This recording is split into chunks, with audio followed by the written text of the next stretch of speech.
ఆంధ్రప్రదేశ్ రాష్ట్రంలోని విజయవాడలో జేఏసీ ఆధ్వర్యంలో రాష్ట్ర యూట్యూబ్ న్యూస్ ఛానల్స్ కు సంబంధించి ఎండీ మరియు సీఈఓల సమావేశం నిర్వహించారు. ఈ సమావేశంలోని రాష్ట్రంలోని యూట్యూబ్ న్యూస్ ఛానల్స్ ఎండీలు మరియు సీఈఓలు హాజరయ్యారు. అదేవిధంగా రాష్ట్ర జేఏసీ కన్వీనర్ గుండారెడ్డి మల్లికార్జున రెడ్డి మరియు తదితర యూనియన్ నాయకులు ముఖ్య అతిథులుగా పాల్గొన్నారు. ఈ సందర్భంగా వారు మాట్లాడుతూ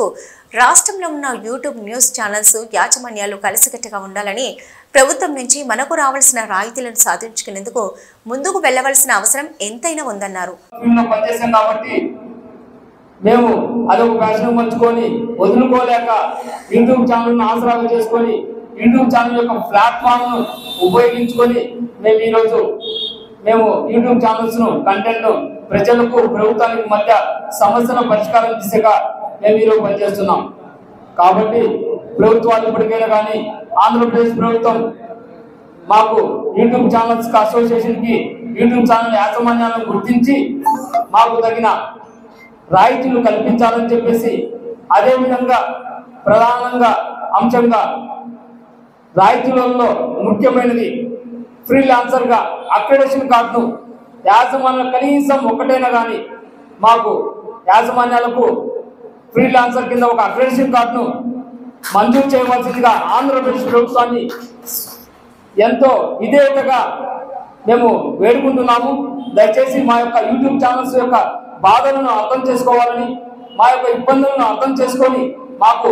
యాజమాన్యాలను చర్చలు పిలిచి మాతో మా సమస్యలను విన్నవించుకునే అవకాశాన్ని, మా యొక్క గళాన్ని వినిపించడానికి ప్రభుత్వం యొక్క తోడ్పాటు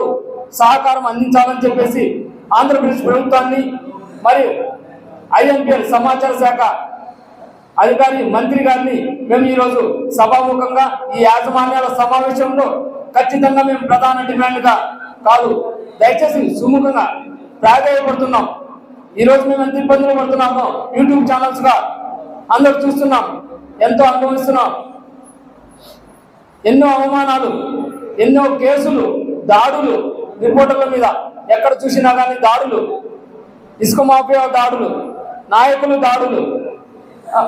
బియ్యం మాఫియా దాడులు, చాలా ఇలా చెప్పుకుంటూ పోతే ఎంతో మంది అవినీతి అధికారులు కూడా వాళ్ళని ప్రశ్నించిన, వాళ్ళ యొక్క తప్పును ఎత్తి చూపినా కానీ మేము వాటికి భయపడకుండా కేసులకు ఎక్కడ కూడా కేసులకు లొంగకుండా, వాళ్ళ యొక్క బెదిరింపులకు లొంగకుండా ఈరోజు మా యొక్క విలువైన సమాచారాన్ని మా జోబులో డబ్బులు పెట్టుకొని మేము ఈరోజు ప్రెస్ మీట్లకు వెళ్తూ ఎన్నో అవమానాలు పడుతూ కూడా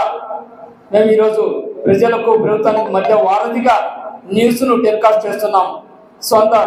ఇప్పుడున్నటువంటి యాజమాన్యాలు, కొన్ని యూట్యూబ్ ఛానల్ యాజమాన్యాలకు కూడా ఎంతో కొంత వాళ్ళ ఆర్థికంగా ఏదో కొంత స్టూడియోలు కూడా మెయింటైన్ చేస్తున్న పరిస్థితి. స్టూడియోలు పెట్టుకొని కొంత ఖర్చు పెట్టుకొని ఛానల్స్ కంటెంట్ ఇస్తూ యాంకర్లను పెట్టుకొని వాళ్ళకి జీతాలు, ఇలా సొంతంగా కూడా కొంతమంది మా యాజమాన్యాలు యూట్యూబ్ ఛానల్ యాజమాన్యాలు పనిచేస్తున్న పరిస్థితి. కాబట్టి ఈ సభాముఖంగా తెలియజేస్తుంది ఒకటే మాట, ప్రభుత్వాలు ఇప్పటికైనా కానీ ఆలోచించి మాకు కూడా ఆంధ్రప్రదేశ్ యూట్యూబ్ ఛానల్స్ అధినేతలకు మాకు రాయితీలు కల్పించాలి, ఫ్రీలాన్సర్ కింద అక్రెడిటేషన్ మంజూరు చేయాలి.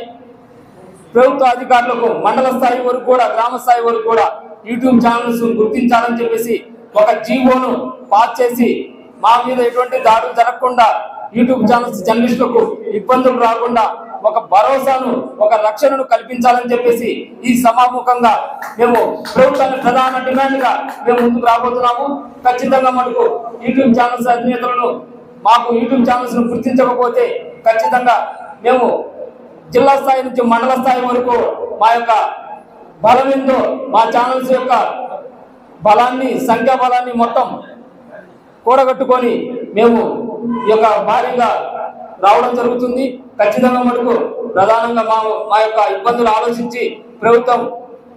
హృదయపూర్వకంగా ఆలోచించి మనస్ఫూర్తిగా మా యొక్క యూట్యూబ్ ఛానల్స్ని